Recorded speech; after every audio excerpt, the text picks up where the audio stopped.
গাছে দেখো আজকে 3টা ফুল ফুটেছে, এর মধ্যেও অনেক ফুল ফুটেছে, 2টা করে ফুল ফুটেছে, একটা কোনোদিনও ফুল ফুটেছে। তো আজকে 3টা ফুল ফুটেছে যেহেতু, তো ওর জন্যই আর কি তুলে নিচ্ছি, তোমাদেরকেও দেখাচ্ছি বলতে পারো। তো দেখো এই যে নিচে একটা ফুল ফুটেছে, এদিকে একটা ফুল ফুটেছে, আর এই পাশে একটা ফুল ফুটেছে। তো বেশ ভালোই হলো, আজকে তো ফুল সেরকম নেই, তো এটা দিয়ে পুজো দেওয়া যাবে। কালকেও ফুটেছিল, 2টা ফুল ফুটেছিল। তো আজকে এখন তুলে নিই, সকাল সকালই তুলে নিচ্ছি। গুড মর্নিং বন্ধুরা, শুভ সকাল। তোমরা কেমন আছো? আশা করি ভালোই আছো, আমি ভালো আছি। তো চলো আজকের ব্লগটা দেখতে থাকো, আশা করি আজকের ব্লগটা বেশ ভালোই লাগবে। তো আবার একটা নতুন ব্লগ নিয়ে হাজির হয়ে গেছি তোমাদের সামনে, আশা করি আজকের ব্লগটা বেশ ভালোই লাগবে। যারা যারা ভিডিওগুলো দেখছো তারা প্লিজ একটু লাইক করে দিও, কমেন্ট করে দিও, সাবস্ক্রাইব করে দিও। আজকে তোমরা কীর্তনের ব্লগটাই পাবে, মানে খুব সুন্দর করেছে কীর্তনটা, মানে কথা বলো, গান বলো, পদাবলী বলো, লীলা বলো, সব কিছু অসাধারণ করেছে। ডেকোরেশন বলো, সাজানো বলো, সব কিছুই খুব সুন্দর করেছে। আমার তো কথাগুলো খুব ভালো লেগেছে। আমি যে কয়দিনই গেছিলাম, কীর্তন শেষ হয়ে গেছে, কিন্তু ব্লগটা তো এডিট করা হয়নি আমার, তাই জন্য দিতে পারিনি। তো আজকে ব্লগটা এডিট করে তোমাদেরকে দিব, তোমরা দেখো। খুব সুন্দর কথাগুলো, একদম সত্যি, যেগুলো আর কি ঘটনা ঘটে বা যে কথাগুলো শুনলে এত মানে মনটা শান্ত হয়ে যায় বলতে পারো। তো আমার তো খুব ভালো লেগেছে, তোমাদেরও ভালো লাগবে। গুড ইভিনিং বন্ধুরা। তো ভাবলাম যে বিকেলে কীর্তন থেকে একটু ঘুরে আসি। তো সামনে যে গেটটা করেছে এটা না দেখালে অসম্পূর্ণ থেকে যেত। আর দেখো কি সুন্দর লাইটিং করেছে, খুব ভালো লাগছে দেখে। কি সুন্দর উপরে রাধাকৃষ্ণের ছবি দেওয়া আছে, আর সামনেই বাবা মহাদেব আছে। বাবা মহাদেবকে প্রণাম করেই ঢুকতে হচ্ছে। তো বাবা মহাদেবকে প্রণামও করে নিলাম। এখন কীর্তন শুনতে বসে পড়লাম, খুব সুন্দর হচ্ছে কীর্তন।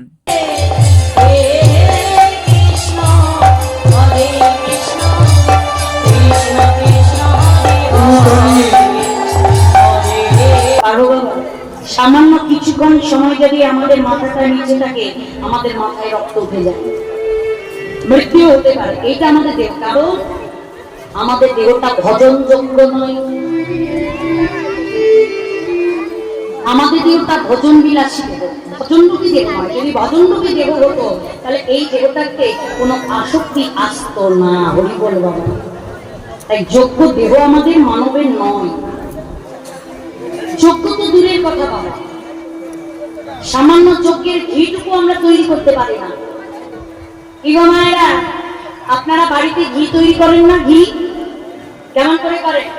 যজ্ঞের জন্য বাড়িতে বানিয়ে দেন, বা ভালো ভালো ব্র্যান্ড কোম্পানি, আমরা দোকান থেকে ঘি কিনে নিয়ে এসে যজ্ঞ করাই, তাই তো বাবা? জানেন তো এই ঘিতে কোনো যজ্ঞ হয় না। শাস্ত্রে লেখা আছে যে ঘিগুলো আমরা তৈরি করি, এই ঘিতে যজ্ঞ হয় না। যজ্ঞ করতে গেলে কোন ঘির প্রয়োজন? আগেকার কালে মুনি ঋষিরা যখন গাভী দহন করতো, গাভী দহনের পূর্বে দেখবে বাছুরিতে দুগ্ধ পান করে না? আর বাছুরি যখন দুগ্ধ পান করে, তার বদল থেকে একটা ফেনাযুক্ত লালা বাহির হয় না? ওই ফেনাযুক্ত লালাকে তুলে রেখে তাকে মন্থন করে ঘি তৈরি করতে, যে ঘিটার নাম হলো প্রত্যাবধি ঘি।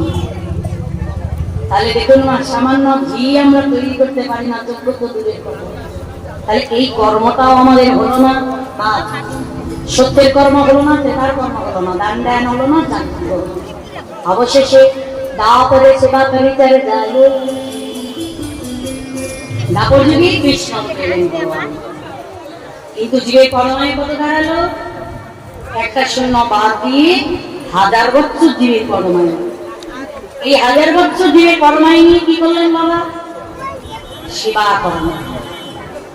কি গো মা, আমরা কি সেবা দিতে জানি? কি গো মায়েরা, সেবা কর্মটাও কি পারি বাবা আমরা? আমাদের বাড়িতে যদি কোনো ভিখারি আসে মধ্যাহ্ন সময়, দুপুর বেলায়, যদি বলে মা গো যায়নি, তাই ঘরে কিছু আছে, একটু সেবা হবে, আমরা কি বলি? দরজাটা বন্ধ করে বলি, জোর হাতে গো ঘুরে এসো, আমাদের সেবা হয়ে গিয়েছে। কি গো মায়েরা, বলি না? ভগবান বললেন যত্র জীব তত্র শিব। জীবের মধ্যে আমি লুকায়িত আছি।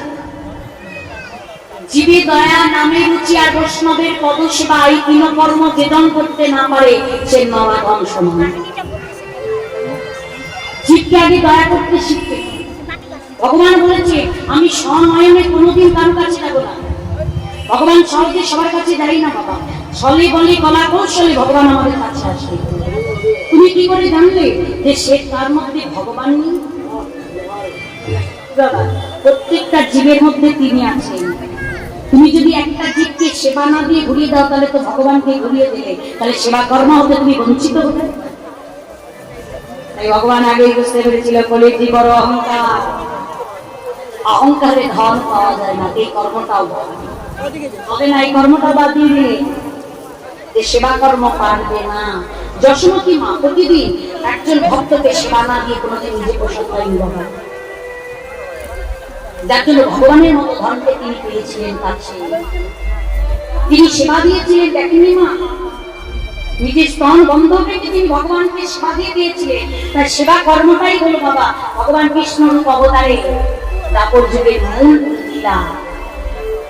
আর এই কর্মটাই কলির যে পারল না, এগুলো এটা হবে না, তাহলে সত্যের কর্ম হলো না, দাপরের কর্ম হলো না। অবশেষে কলিকাল এসে গেল, কিন্তু কর্ম যখন পারলো না, ভগবান বলছেন তাহলে কলিজীব কি করবে? কলিজীবের একটাই কাজ, ভগবান বললো কলিজীব কর্মরত জীব সারাদিন কর্ম করবে, নাম ধ্যান যাগযজ্ঞ সেবা পরিচর্যা করে কিছু পারবে না। তাদের একটাই কর্ম, গোলকের লোকায়িত নাম 16 নাম 32 অক্ষর, হরে কৃষ্ণ কৃষ্ণ কৃষ্ণ হরে হরে, হরে রাম রাম রাম হরে হরে। এই 16 নাম 32 অক্ষর জীব শুধু একবার মহামন্ত্র নামে জপ করে, যদি নামের মতো নাম করিতে পারে, ওই নামের নামীকে সে নামাইতে পারে। শুধু নামটা নামের মতো করতে হবে, কিন্তু আমরা করি কি নামেও মতি দিলাম, নামে রুচি নেই, কলির জীবী নামে করে না। যদি কলির জীবী নাম করতো বাবা, তাহলে কলির জীবী এত দুর্গতি হতো কি? আমরা এখনো ভগবানকে ভালোবাসি না, হরিনামের অতিমতি দিই না বাবা। হরিনাম করলে কি হয় এটাই জানি না কি বাবা, হরিনাম নাম তো চলছে, নাম করলে কি হয় বলতে পারবেন বাবা? আমরা সবাই নাম করি, নাম করলে কি হয়? কি হয় মা, নাম কেন করছে বলতে পারবেন না? কিসের জন্য নাম করি বলুন, একজন কেউ বলুন। দেহের মুক্তি, কি তাই তো? নাম করে কিসের জন্য? দেহের মুক্তি। কেউ বলবে পাপ ক্ষয় হয়, হ্যাঁ? আমি একটা কথা বলি বাবা, যদি কেউ প্রকৃত হরিনাম করতে পারে কলির জীব, তাহলে কি হয়? হরিনাম করলে তুমি কিছু হবে না, তবে একটা খাঁটি মানুষ তৈরি হবে। কথাটা মিলিয়ে নেবেন বাবা। হয়তো অনেকে মনে মনে ভাববে যারা হরিনাম করে না, যারা কৃষ্ণ নাম করে না, তারা কি মানুষ নয়? মানুষের মতো দেখতে হলেই মানুষ হয় না গো। হাত পা আছে, চোখ নাক মুখ আছে, আমি মানুষ হয়ে গেলাম না, মানুষ নয়। যার মান আছে, যার হুঁশ আছে, সেই হলো মানুষ। আমার বড্ড পিপাসা পেয়েছে, জল পিপাসা। আচ্ছা বলুন তো মা, আমাকে যদি ওই সমুদ্রে জল এনে দেয়, আমার কি পিপাসা মিটবে? কি বাবা মিটবে? কেন? সমুদ্রের জলটাও তো জল, বলতে পারবে না এটা জল নয়, কি তাই না বাবা? আমার চোখের জল সেটাও জল, ওই নর্দমার জলগুলো সেগুলো তো জল, বলতে পারবেন তো ওগুলো জল নয়? জলের মতো দেখতে হলে জল যেমন সবটা সেবার প্রযোজ্য হয় না, মানুষের মতো সবাই দেখতে হলে সবাই মানুষ হয় না। হরি বল বাবা। মানুষের জন্য জীবনের জন্য, মানুষ মানুষের জন্য, জীবনের জন্য। ও মানুষ মানুষের জন্য, জীবনের জন্য, মানুষ মানুষের জন্য, জীবনের জন্য। একটু সহানুভূতি পেতে পারে না মানুষ, পেতে পারে না মানুষ মানুষের জন্য,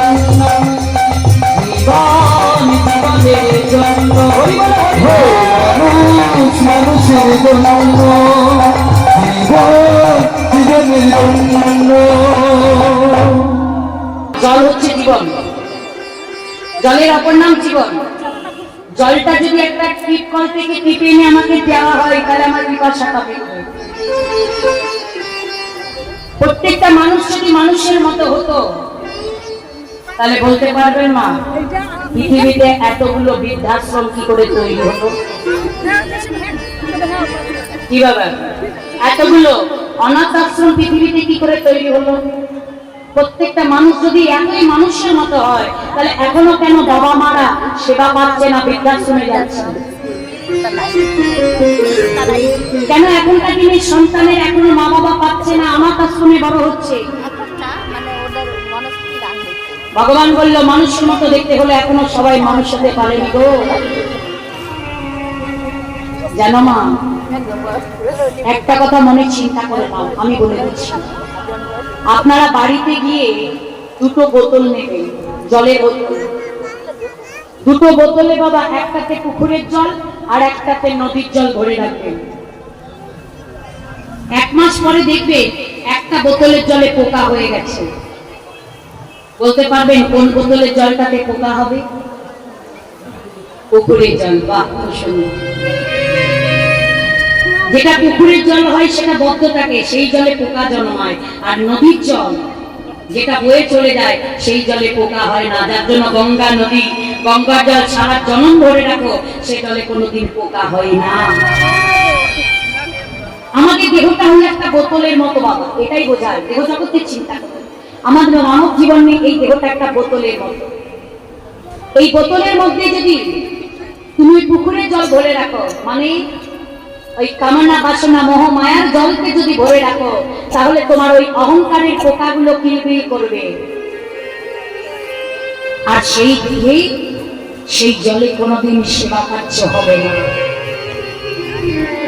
আর এই দিকে যদি হরিনামামৃতের রসের বন্যায় যদি হৃদয়কে ভিজিয়ে রাখতে পারো, যদি প্রতিদিন নামের মালা জপে করতে করতে এই নয়নটুপি যদি গঙ্গা জলকে বইতে পারো, যদি হৃদয় নদীকে ভাসিয়ে দিতে পারো,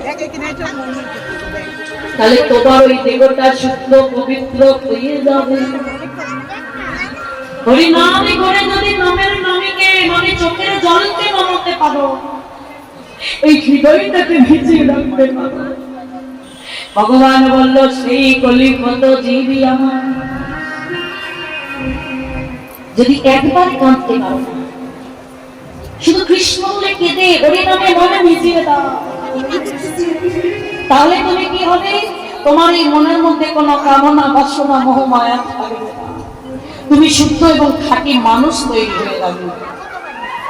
ভগবান বললেন আমি সব সইতে পারি, কিন্তু দুটি জিনিস এক ভক্তের অহংকার আর এক ভক্তের চোখের। যদি কোনো ভক্ত চোখের জলে আমার ডাকে, আমি বৈকুণ্ঠের সুখ সজ্জা পরিত্যাগ করে দিই। আমি ভক্তের নয়নে বাড়িতে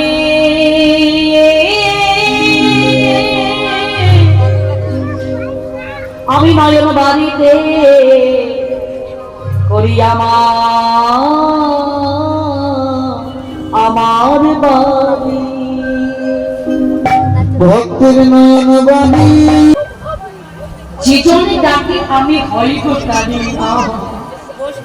যদি ডাকার মতো ডাকা যায়, ভগবান বলে আমি তার হয়ে যাব।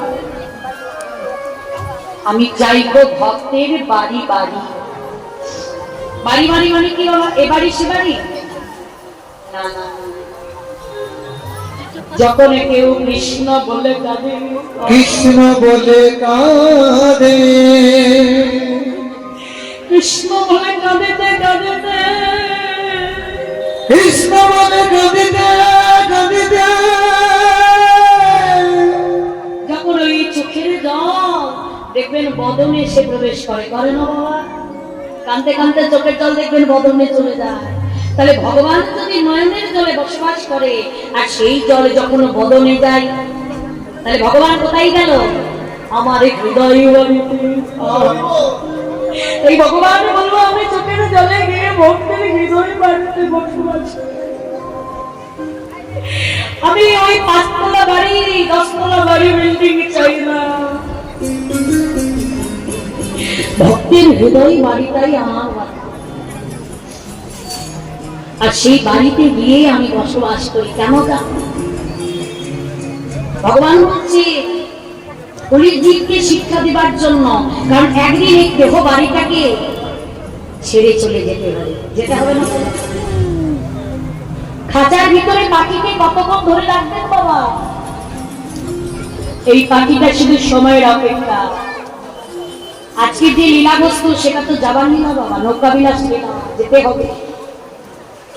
দেহ ছেড়ে একদিন পাখি তোমার চলে যাবে। ভগবান বলো আমি দেহ বাড়িতে ওই জন্য আগে থেকে ভক্তের বসবাস করি, কারণ একদিন ওই জীবাত্মা, আমাদের দেহের মধ্যে আত্মার জীবাত্মা থাকে বাবা, একদিন ওই জীবাত্মা চলে যাবে।